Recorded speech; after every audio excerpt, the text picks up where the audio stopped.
여전도의 특성이 참 아름답고 참 은혜롭죠?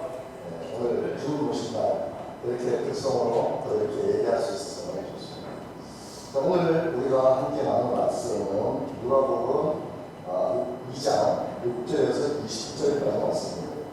누가복음 2장 6절에서 20절까지 말씀입니다. 여기 주보에도 말씀이 나와 있으니까 참고해 보시고요. 각자 가지고 계신 성경으로 우리 함께 교독하도록 하겠습니다. 제가 한 절 듣고 여러분들이 한 절 따라서 다시 읽도록 하겠습니다. 6절 읽어보겠습니다. 거기 있을 그때 해산할 날이 차서 방으로 싸서 그의 되었으니 이는 여관에 있을 곳이 없으리로라. 그 지역의 목자들이 밤에 밖에서 자기 양떼를 지키더니 주의 사자가 곁에 서고 주의 영광이 그들을 두루빈 쯤에 크게 무서워하는지라. 천사가 이르되 무수하지 말라. 보라, 내가 온 백성에게 미칠 큰 기쁨의 좋은 소식을 너에게 전하노라. 오늘 다윗의 은혜에 너희를 위하여 주가 나셨으니 곧 그리스도 주시니라.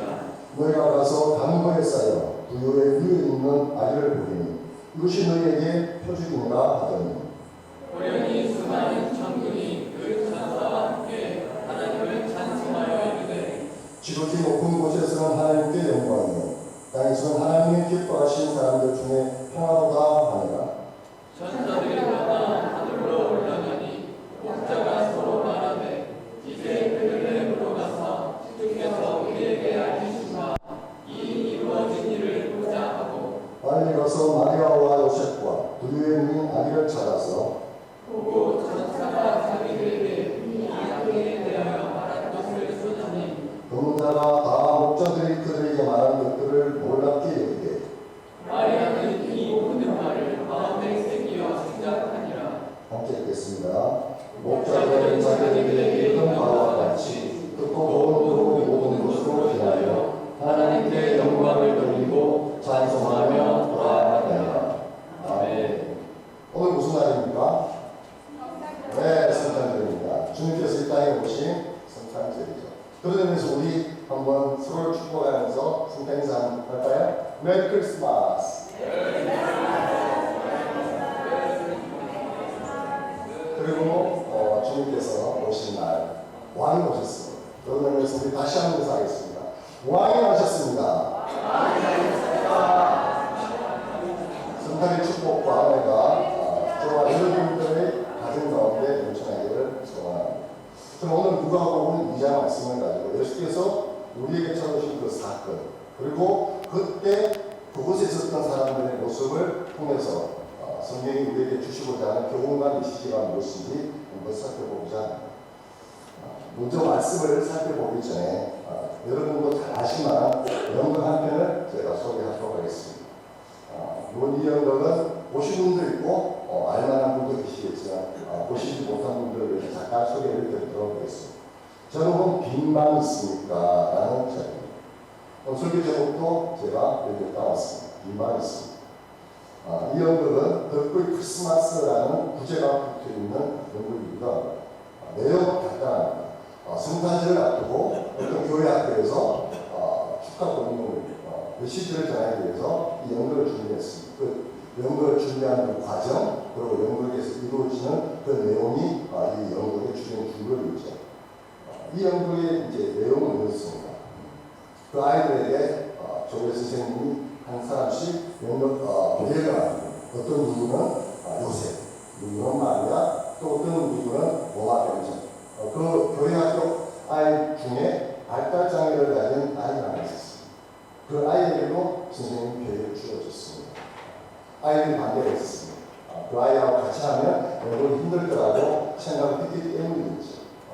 그래서 그렇지만 선생님은 그 아이가 적응감도 회복할 수 있고 또 수치감을 주기 위해서 연극에 또 간단한 대사하고 여관 주인의 역할을 맡았던 거죠. 그리고 듣고 열심히 노력을 해서 연극 준비가 그래도 어려운 가운데서 잘 준비가 되었던 것이죠. 그런데 문제가 생겼습니다. 다행이나 크리스마스나 연극이 모든 사람들 앞에 시작이 되는데 덕구가 맡은 주인 역할은 간단한 것이었습니다. 요셉과 마리아가 찾아왔을 때 빈말 없습니다. 왜 덕구가 할 수 있는 마지막 멘트 대사였어요. 그런데 막상 능력이 진행됐을 때 요셉과 만삭인 마리아가 찾아왔을 때 덕구는 갑자기 그 영국 속에서 현실과 혼돈을 하게 되는 거죠. 그 마리아가 그 속에 예수님이 계시다는 것을 덕구는 교회를 다니기 때문에 알고 있었던 거죠. 그래서 빈말 없습니다 라는 멘트만 하면 영국은 끝났는데 덕구는 혼란스러웠어요. 그 말을 할 수가 없었던 거죠. 그래서 덕구가 이렇게 이야기해요. 돌아가라고 하는 그 요셉과 마리아를 붙들고 아니에요, 가지 마세요. 빈방 있습니다. 우리 집에 빈방 있어요. 우리 집 오세요. 우리 집 빈방 오세요. 이렇게 멘트를 하고 말하는 거죠. 그 대사. 빈방 없습니다. 대신 빈방 있습니다. 라고 대사를 바꿀 수가 있겠습니다. 여러분 어떻게 됐겠습니까? 혼란스럽고 사람들은 이게 무슨 일인가 생각을 했겠죠. 연출 맡은 선생님이 더 혼란스러웠을 겁니다. 여러분 교수는 그렇지 않습니다. 더 이상 진행할 수가 없었습니다. 그리고 이 연극의 마지막 장면은 그 무대 홀로 남겨진 덕구의 기도로 끝납니다. 덕구가 이렇게 이야기를 합니다. 이렇게 기도를 합니다. 죄송해요 하나님, 저 때문에 다 망쳤어요. 잘할 수 있었는데 여러분 다 망쳐버렸습니다. 그런데 하나님, 예수님 구이도 보내지 마세요. 외양간으로 보내지 마세요.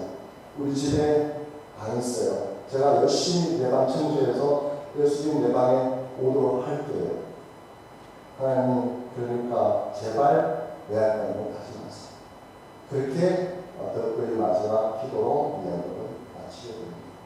만약에 이 연극을 여러분들에게 여관 주인 역할을 맡겨주신다면 여러분들 그 연극을 잘 해내실 수 있을 것 같습니다. 간단하게, 그죠? 빈방 없습니다. 라고만 하면 됩니다.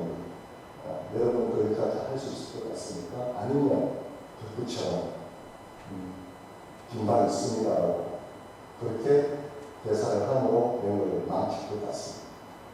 여러분들 마음 가운데 오늘의 이 연극 미시가 조금이라도 남았으면 하는 생각입니다. 오늘 본문 2000년 전 베들레헴에 있는 한 사건을 소설하는 것으로 시작이 되고 있습니다. 누가복음 2장 1절에서 7절의 그 내용이 기록되어 있죠. 갈릴리 나사렛에서 살고 있던 요셉, 그리고 그의 약혼녀 마리아, 이미 마리아의 뱃속에는 성령으로 잉태한 예수님이 뱃속에 잉태되어 있었던 것이죠. 그때 어떤 일이 나느냐, 로마 황제가 각각의 고향으로 돌아가서 호적을 하자고 명령을 합니다. 요셉의 고향은 베들레헴, 나사렛에서 베들레헴까지 그 장거리를 여행을 해야 하는 것이죠. 임신한 아이를 가지고 있는 약혼녀를 데리고 나왔습니다. 그리고 힘겹게 또 베들레헴에 도착을 합니다. 그런데 정작 베들레헴에 도착했을 때 마리아의 그 만삭인 몸이 해산이 임박한 상태가 되었던 것이죠. 아이 낳는 일이 보통이 아니죠. 모든 환경이 잘 주어지고 좋은 환경 속에 있다 했을 때도 아이 낳는 일이 쉽지 않습니다. 저도 경험을 했고 저희 우리 손녀 태어날 때도 경험을 했습니다. 그 여행 중에 해산한다는 건 정말 더 어려운 일이 아니겠습니다. 그런데 베들레헴에는 빈 방이 없었던 것이죠. 그때 요셉과 마리아 이외에도 그 당시에 호주하러 온 많은 사람들이 베들레헴에 몰려 있었기 때문에 여관에 빈 방이 없었다는 것이죠. 성경은 그렇게 우리에게 기록된 것을 말씀하고 있습니다. 이 말씀은 무슨 말씀이냐면 요셉과 마리아를 위해서 어떤 누구도 자신의 처소를 내어주는 사람이 단 한 사람도 없었다는 것을 압니다. 누가복음 우리가 방금 읽었던 2장 6절부터 7절 말씀입니다. 같이 보겠습니다. 제가 읽도록하겠습니다. 거기 있을 그때 해산할 날이 차서 첫 아들을 낳아 방으로 싸서 부유에 이르렀으니 그는 여관에 있을 곳이 없습니다. 자, 그런데 말씀입니다. 한번 우리가 생각을 해 봤으면 좋겠습니다. 베들레헴은 어떤 곳인가? 요셉의 고향이라고 그랬습니다. 자, 우리도 이렇게 알다시피 고향을 가면 관광객들도 있고 물론 고향까지 오래됐다 하더라도 곳에 가면 분명히 나를 기억하는 누군가는 분명히 있습니다. 그렇기 때문에 우리는 고향에 대한 그리움들이 다 있죠. 그게 베들레헴에 오신 분들도 다 베들레헴 출신이고 베들레헴의 고향인 분들입니다.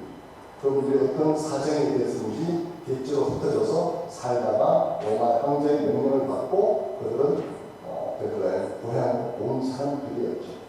그래서 그 가운데 요셉을 아는 사람이 있을 수 있다는 얘기고, 만약에 요셉을 아는 사람이 없다 하더라도 뭔 친척적으로는 있을 곳이 바로 요셉의 고향이 베들레헴이었다는 것이죠.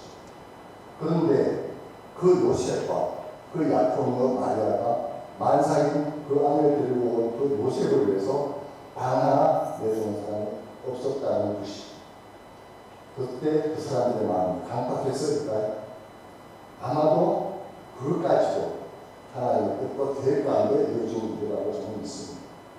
이 땅에 주님이 오신 그리스도, 그분께서 오셨는데 사람들은 그분을 몰라봤어요. 그리고 애써 외면했어요.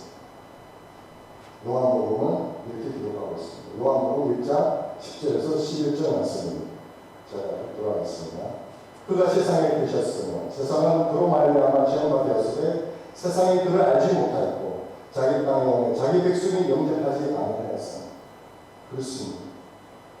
하나님의 아들 예수 그리스도께서 그분이 만드신 그의 땅, 그분이 만드신 그의 땅에 오셨습니다. 그러나 세상은 그를 알지 못했어요. 그렇기에 사람들이 그분이 오셨음에도 불구하고 그분을 위한 조건 하나조차도 내주지 않았다는 것이죠. 만약에, 정말 만약에 말이에요.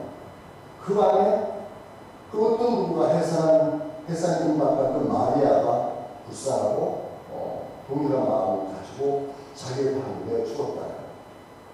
만약에 내 방을 내어줄 수 있는 정도의 여유가 아니다 하더라도 내가 머무르고 있는 그 거처의 단 한 구석이라도 그분을 위해서 그 공간을 내어줄 수만 있었다면 그분은 그 사람 그리스도께서 오신 그 만왕의 왕 오신 그리스도를 처음으로 목격하는 첫 목격자가 되고 또 그분이 갖고 있는 그 영광을 경험할 수 있었을 것입니다. 그러나 불행하게도 그날 밤 마리아가 이렇게 한 아기 그리스도인지 알고 인식할 수 있던 사람은 단 한 사람도 없었다는 것이죠. 결국 그렇게 해서 그리스도는 우리가 잘 알다시피 외양간 그 부유에서 그 누추한 곳에서 냄새나는 그곳에서 사람들이 시대하고 기피하는 그곳에서 탄생할 수밖에 없었다는 것이죠. 그런데 여러분, 이 이야기, 비단 2000년 전의 이야기, 많은 이야기가 하는 것입니다. 지금 우리들 역시도 지금 우리의 삶의 분주함, 각박함, 우리가 살아가는 이 일상 때문에 날마다 우리를 찾아오시는 그 그리스도를 외면하는 그리스도를 몰라보고 살아가고 있는 것은 아닌지 한번 우리를 돌아보았으면 하는 것입니다. 자, 출산에 임박한 그 사물을 위해 단 한 간 내줄 여유조차도 없었던 그때 그 베들레헴의 사람들의 표정, 모습을 한번 상상해 보십시오. 이들에게는 타인의 어려움, 그리고 타인의 고통에 대한 관심조차 없었던 것이죠. 누구의 편의를 봐주고 선의를 베풀고 그래서 내가 손해보는 일 절대로 하지 않겠다 하는 모습이 그들 가운데 있었던 것이죠. 어쩌면 이것이 우리가 오늘 살아가는 이 세상의 모습 아닌가 하는 생각입니다. 무엇보다는 나와 내 가족의 유익이 먼저요. 남들과 경쟁해서 이겨야만 하는 그런 세상을 우리가 살고 있습니다. 공동체보다는 개인 이익이 먼저인 세상, 이것이 우리가 살아가고 있는 이 땅, 이 세상 아닙니다. 만약에 오늘 그리스도께서 다시 찾아오신다면 이런 세상, 이렇게 사람들의 마음이 굳어지고 강박해진 이 세상에서 주님이 거하실 수 있는 그 방을 우리가 내어줄 수 있겠냐 하는 것이죠. 또 한 가지는 오늘 우리가 이 땅에 살아가면서 우리들의 생각 마음속에 너무나 많은 염려, 근심, 걱정, 또 욕심 한 것들이 갇혀 있습니다. 더 이상 우리 안에 어떤 공간이 없다는 얘기죠. 그래서 아무리 그리스도께서 우리 마음을 두드려도 우리는 그 마음을 열고 그리스도를 받아들일 만한 공간이 없다는 것이죠. 우리 안에 현실적인 문제들이 있죠. 삶의 문제들, 복잡하고 우리가 우리를 고통스럽게 하는 여러 가지 일들이 있습니다. 결국 그런 문제들이, 우리 안에 있는 그런 문제들이 결국은 예수님을 믿어낸다는 것이죠. 오늘도 주님은 문 밖에 있어서 우리 영혼의 문을 두드리고 계신다는 것이죠. 그래서 우리가 그분을 모시기만 하는, 우리의 왕을 모시기만 하는 그분은 우리의 주님이 되시고 우리 삶을 이끌어 가실 것입니다. 그런데 우리는 매일 성탄을 나가서 성탄을 예배를 하고 주님을 기뻐하신다고 하지만 정작 정말 내 인생의 주님으로 그분을 모시고 있느냐 하는 것은 우리 스스로 돌아보았으면 합니다. 저는 오늘 이번 성탄 주님을 내 안에 왕으로, 그분을 내 안에 내 인생의 주님으로 모시는 그런 결단할 수 있는 그런 날이 되기를 바랍니다. 그리스도가 이 땅에 오셨음에도 첫 크리스마스가 세상은 너무나 조용했습니다. 그것도 하나님과도 없었고 특별한 이벤트조차 없었습니다. 구약을 통해서, 성경을 통해서 메시아가 나실 것이라는 수많은 예언이 있었습니다. 사람들은 바쁜 일상, 그 분주함 때문에 내가 살아가는 일의 그 분주함과 또 그 고민을 한다. 일상의 고민 때문에 메시아에 대한 기대, 소망들은 다 잊어버렸다는 것이죠. 주님이 재림 때도 이와 같을 거라고 저는 생각합니다. 어느 날 그 일은 도둑이 찾아오듯이 갑자기 일어날 것이고 반드시 그분은 다시 오신다는 것이죠. 우리가 그리스도가 태어났을 때, 그리스도가 오셨을 때 그분을 몰랐던 사람처럼 주님이 다시 올 때 그분이 오시는 그분을 우리가 몰라내는 그런 실수, 그런 잘못, 그런 죄악은 이제 더 이상 우리는 행하지 않아야 할 것입니다. 그간에 하나님께서 또 하나 일을 하시지 했습니다. 그분은 하나님께서 예정하셨고 성령을 통해서 예언되었던 그리스도 나심을 사람들이 알리는 일이었습니다. 2장 8절입니다. 다 함께 돌아갈까요? 다 함께 읽겠습니다. 그 지역에 목자들이 밤에 밖에서 자기 양들을 지키더니 하나님께서 선택한 사람, 목자들이었죠. 선사들 통해 그리스도 베들레헴의 무료에 나셨음을 알린 사람. 그 사람은 다른 사람이 아닌 목자들이었습니다. 그런데 우리는 그저 목자라는 이 용어가 너무 익숙하기 때문에 목자의 삶이나 목자들의 형편에 대해서 잘 우리는 생각하지 않습니다. 그러나 이 성경에 밤에 밖에서 라는 말씀이 있죠. 밤에 밖에서.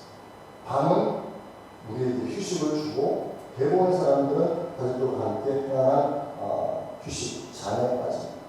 그러니까 그 밤에 깨어서 그것도 밖에서 일을 해야 하는 사람들이 있다는 것이죠.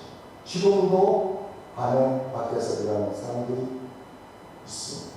한국에서도 쿠팡이라는 그런 회사에 보면 우리는 새벽 배송에서 너무 좋다고 편리한 세상이라고 하지만 그 밤에 그 바깥에서 일하는 그분들이 있다는 사실을 우리는 믿고 산다는 것이죠.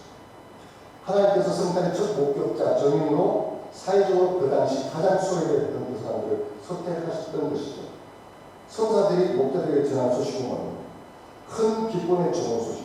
그것도 온 백성에게 미치는 소식이었습니다. 통상 우리의 상식은 어떻습니까? 중요한 큰 뉴스는 신문을 확실하고 또 신뢰가 가는 인물, 사회적으로 존경을 받는 인물을 통해서 우리는 전하기 때문에 그리고 그 전해지는 그 소식도 우리가 대중적인 그런 알 수 있는 통로를 통해서 하게 되죠. 그래야 뉴스의 신뢰도 높아지고 대중적인 여론을 형성할 수 있기 때문에 아니겠습니까? 근데 하나님께서 일하시는 방식은 우리가 이것과는 전혀 다른 방식이었습니다. 그 당시 목자들은 사람들로부터 인격적인 대우를 받지 못한 사람들이었죠. 그들은 가난했고 남들을 항상 돌보고 취하기 때문에 몸에는 느껴온 냄새가 항상 힘겼을 것입니다. 그리고 종교적으로 그들이 유대인의 율법이나 규례를 지키는 것도 어려웠을 것입니다. 때로는 그들이 가난했기 때문에 이웃의 양을 훔쳐서라도 가족 신경을 이어가야 할 만큼 그들은 극심한 가난 속에 살았던 사람입니다. 물론 이어갔던 이유 때문에 그들의 진술은 법정에서도 정인으로 채택되지 않을 만큼 신뢰받지 못한 사람들이었습니다. 사람들로부터 천대받고 신뢰받지 못한 그런 사람들, 그 사람들을 하나님은 그리스도가 탄생한 최초의 목격자, 정인으로 선택하셨던 것입니다. 근데 그 이유가 무엇일까요? 하나님께서 왜 그 가난하고 신뢰받기 힘든 그 목자들을 선택했냐 하는 것이죠. 그것은 하나님께서 그들에 대한 마음이 있다는 것이죠. 가난한 자들, 소외된 자들에 대한 마음이 하나님한테 있었기 때문에 그들을 선택하신 것이었고, 또 그들이 갖고 있는 그 낮은 마음, 가난한 마음, 그들이 갖고 있는 그 마음을 하나님께서 아셨고, 하나님께서 그들의 마음을 열었을 때 그들이 마음을 열고 그 복음을 받아들였을 것이라고 하나님께서 아시기 때문입니다. 자, 2장 15절 제가 읽도록 하겠습니다. 천사들이 따라 하늘로 올라가니 목자가 서로 말하되 이제 베들레헴으로 가서 주께서 우리에게 알리신 바 이 이루어진 일을 보자 하고, 그리스도를 향한 그 간절함이 있었던 것이 이 말씀 속에 나타나죠. 어떤 사건이 있었습니다. 천사가 나타나서 그리스도 탄생에 대한 것을 알렸습니다. 그리고 하나님의 영광의 빛을 그들을 경고했고, 또 천군 천사들이 그 찬양을 들었습니다. 그 감격, 그것으로 인해서 그들은 그 기쁨과 벅차오는 그 벅찬 감동으로 인해서 그들은 그 자리에 있을 수가 없었던 것이죠. 그러나 그들이 천군 천사가 하늘로 떠나간 이후에 그들에게 보여지는 세상은 그저 깜깜한 밤, 그리고 그들이 지켜야 될 양떼들이었습니다. 그러나 그들에게 주어졌던 그 메시지, 그 영광에 대한 그 감격으로 해서 그들은 그 자리에 있을 수가 없었던 것이죠. 그래서 그들은 찾아가야 했습니다. 천사가 말한 그 표적, 그 아기 예수를 만나야 했던 것이죠. 확인해야 했던 것이죠. 그래서 그들은 그 극찬 감동과 기쁨을 가지고 달려갑니다. 어디로 갑니까? 방고에 쌓여 구유에 누워있는 아기를 찾아서 나오죠. 그런데 천사들은 목자들에게 예수님이 탄생하신 그곳의 주소를 알려주지 않았다. 성경에는 그저 한 가지 표준한 이야기 있죠. 다윗의 동네에 구유에 누워있는 한 아이. 더 이상의 정보는 없습니다. 요즘 같았으면 주소가 주어진 내비게이션으로 통해서 가겠죠. 그런데 그들은 막연한 그 한 가지 사실만 가지고 그들은 베들레헴에 찾아갑니다. 물론 베들레헴은 큰 동네가 아니기 때문에 손쉽게 찾을 수도 있을 거라고 생각을 하지만 그 당시 베들레헴에 찾아온 수많은 인파들이 있었죠. 고향을 찾아온 사람들이 있었고 여가마다 빈 방이 없을 정도로 사람들이 꽉 차 있었어요. 그리고 그 당시 때 외양간이 어느 한 집의 특정 지장에 있었겠습니다. 남치는 집들도 있었을 것이죠. 구석구석 찾아다녀야 했습니다. 그런데 문제는 낮이 아니라 밤이었습니다. 사람들에게 물어볼 수가 없습니다. 다 잠든 그 밤에 그들은 스스로 찾아야 했습니다. 그 부위를, 그 외양간을 그들은 찾고 또 찾았을 것입니다. 그 밤을 기세하면서 따지고 찾아야 했을 것입니다. 우리가 예수 만나는 일도 어쩌면 이와 같지 않을까 하는 생각을 합니다. 그리스도를 인격적으로 만나는 일, 그저 주어진 일일까요? 정말 우리가 그냥 교회만 열심히 다니면 하나님 만날 수 있고 그리스도 예수를 만날 수 있을까요? 우리는 열심을 내서 이 목자들처럼 찾아다녀야 합니다. 말씀을 읽고 그 말씀 속에 담겨져 있는 뜻과 메시지가 무엇인지 찾고 또 찾고, 그리고 말씀을 묵상하고 큐티하고, 그러면서 우리는 하나님을 만나는 우리의 모든 노력을 통해서, 힘과 노력을 통해서 우리는 그리스도를 찾아야 한다는 것이죠. 호세아서 6장 3절에 이렇게 되어 있습니다. 여호와를 알자, 힘써 여호와를 알자. 그저 여호와를 알자로 끝나지 않습니다. 힘써 여호와를 알아야 합니다. 온 마음을 다해, 온 힘을 다해서 하나님을 알아가고 만나야 한다는 것이죠. 그래야 우리가 그런 노력을 통했을 때 하나님께서 우리를 통해서 하신 일들을 우리가 바로 제대로 알 수 있는 것이고, 그래야 그 하나님을 우리가 더욱 사랑할 수 있기 때문입니다. 목자들은 마침내 찾아냈습니다. 요셉과 마리아, 그리고 구유에 누워있는 그 아이를 만났습니다. 천사들이 말한 그 표적을 그들은 보았던 것이죠. 그리고 그 가운데 함께 있었던 사람들을 그들은 모았습니다.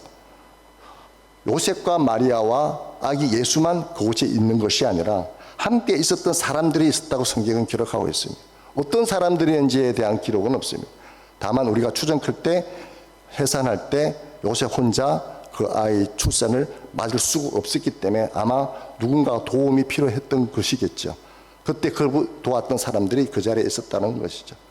그리고 그들은 그들에게 말합니다. 목자들은 그들에게 말을 합니다. 그들이 경험했던 것, 천사의 메시지, 그리고 천군 천사가 나타나서 그 밤에 들려주었던 그 찬양, 그리고 그 영광의 빛, 그들이 경험했던 그 모든 것들을 그 사람들에게 전하고 있다는 것이죠. 마침내 아기 예수를 만난 그 목자들의 그 감격을 우리가 상상이나 할 수 있겠습니까? 그 박찬 감동을 가지고 그들은 그들을 만났습니다.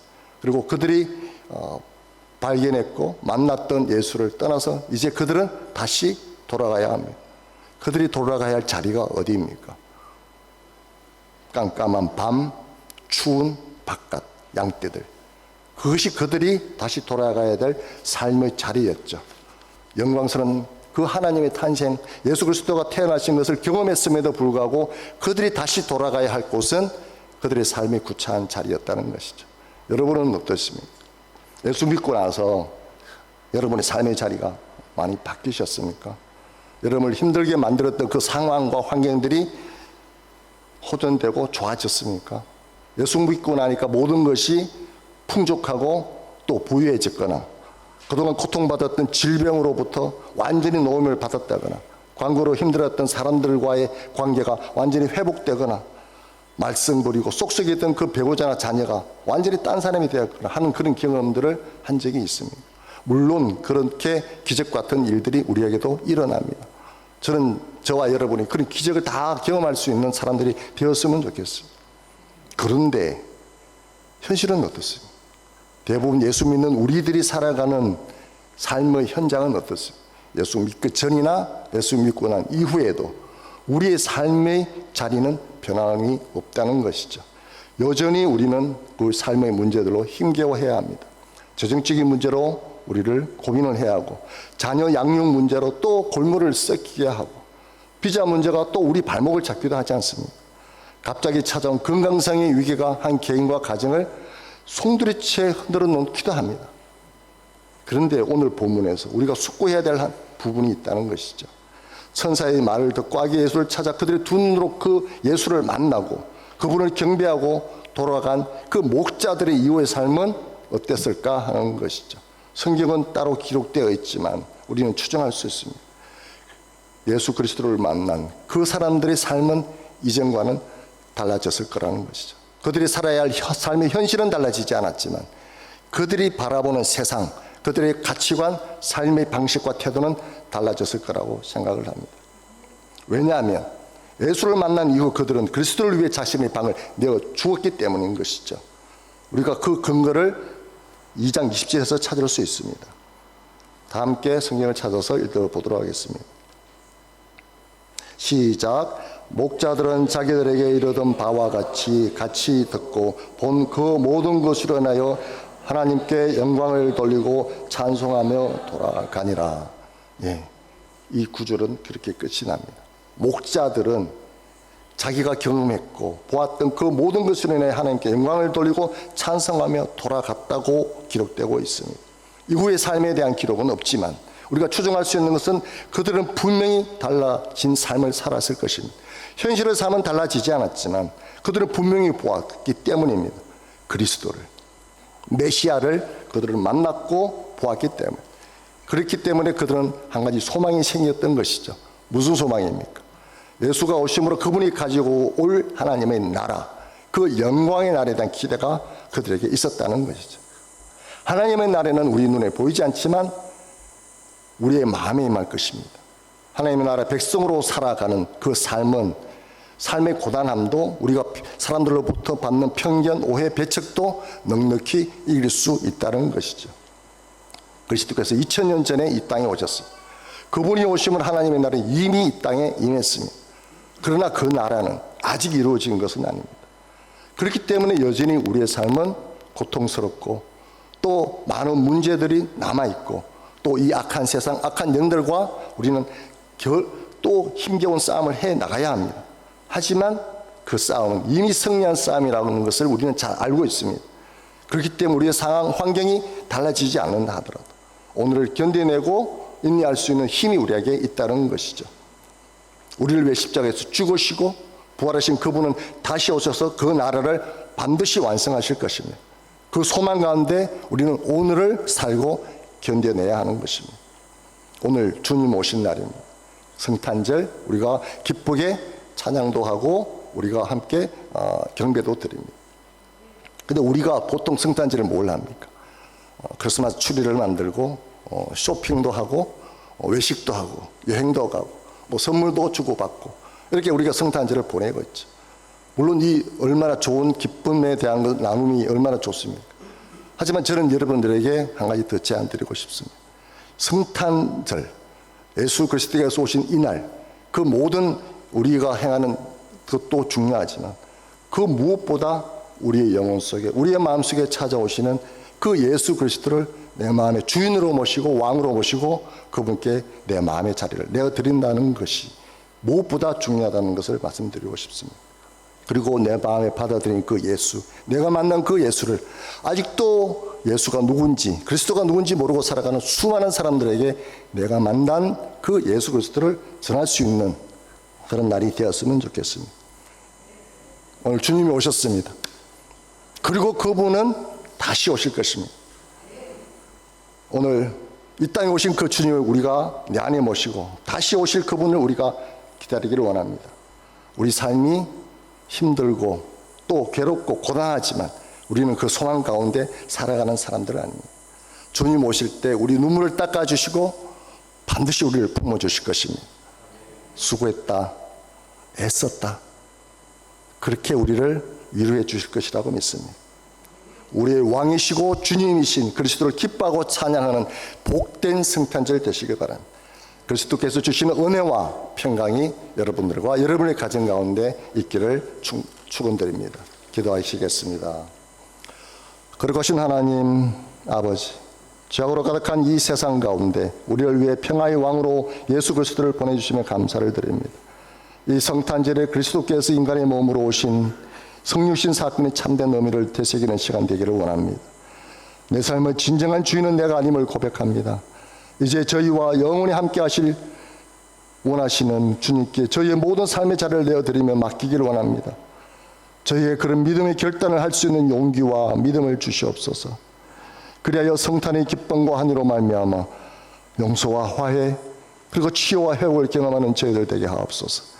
존귀하신 예수님의 이름으로 기도하옵나이다. 아멘.